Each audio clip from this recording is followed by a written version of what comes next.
আমি শুধু ওদের মাইনে করা সেবাই মাত্র। শুনে নিয়েছেন? এবার আপনাদের পুজোর জিনিস সরিয়ে নিয়ে বাইরে গিয়ে অপেক্ষা করুন।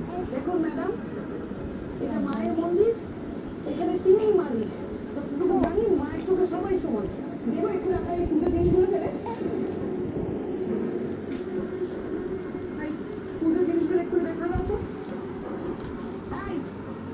আপনি একবার দেখুন না, আর ব্যাঙে একদম ৪৪ টুকরো করে এদিক ওদিক ছড়িয়ে না দিলে আমার নাম সুস্মিতা না। তুমি থামো, ওদের চিনিটাকে করে নিতে দাও না।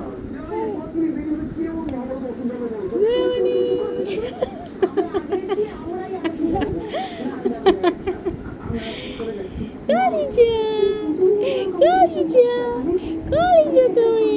কলিজা কালি দেখলি করছো কলিজা ছোট শর্মি এই কলিজা